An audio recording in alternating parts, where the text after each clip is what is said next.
আৰু ইতিমধ্যে ৰাজস্ব চক্ৰ বিষয়া নুপুৰ বৰাৰ বাসগৃহত সিএম ভিজিলেন্সে যি অভিযান চলাইছে এই মুহূৰ্তত আৰক্ষীয়ে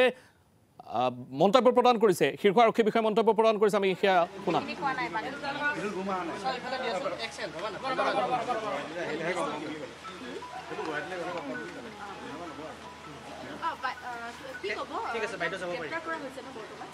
এতিয়া লৈ যাই আছো আৰু হুটপুছ কৰিম কি পালে আমাৰ vigilance police station case number 2025 অৰ এটো 25 নম্বৰ কেস আৰু আমি আজি ৰাতিপুৱা আহি সাৰ্চ কৰোঁতে ইয়াতে সাইমালটেনিয়াছ সাৰ্চ হৈছে ইয়াতে আৰু বৰপেটাত ইয়াতে আমি দুইটা জায়গা মিলাই পেলাই 92,50,400 rupees পাইছো 92,50,400 rupees ইয়াতে পাইছেন আৰু এটা চলি আছে বৰপেটা না তাতে যিখিনি হৈছে এটো 10 lakhs 63,000 আছে দুইটা মিলাই আৰু কিন্তু তাতে চলি আছে অৰ্নামেন্টস পাইছো হয় কি পাইছে এটা ভাড়া ঘৰ নহলে এই ভাড়া ঘৰ এৰা নাই তাতে আৰু এই সুৰজিত এটা কিন্তু ঘৰ এতিয়া সাৰ্চ কৰি আছে মাটি বিক্ৰী কৰা কিবা তেনেকুৱা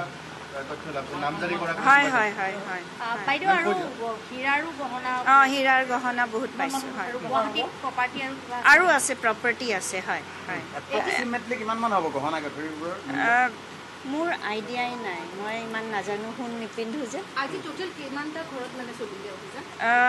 এতিয়াতো তিনিটা জাগাত চাৰিটা জাগাত চলিছিলে মাদ্ৰাছাৰ মাটি ভেলু হয় তেনেকুৱাও আছে অভিযোগ আছে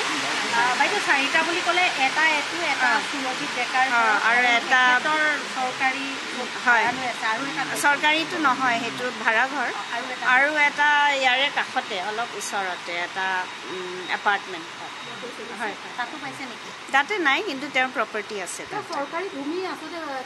মই আৰু বহুত কম আপোনালোকক মানে এইখিনি জাষ্ট প্ৰিলিমিনাৰী হয় হয় চলি আছে হয় হয় হয় 10,63,000 চৰকাৰী বাসগৃহ নহয় এইটো ভাড়া ঘৰ হয় মই আৰু বহুত কম আপোনালোকক চব হয় হয় হয় মই আপোনালোকক কম আৰু থেংক ইউ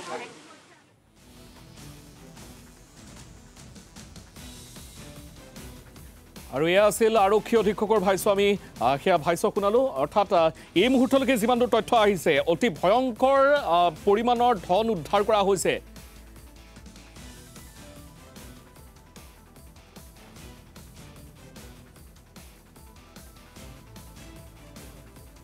আৰু এই মুহূৰ্তত আমি উল্লেখ কৰিব বিচাৰিছোঁ যে 92 লাখ টকা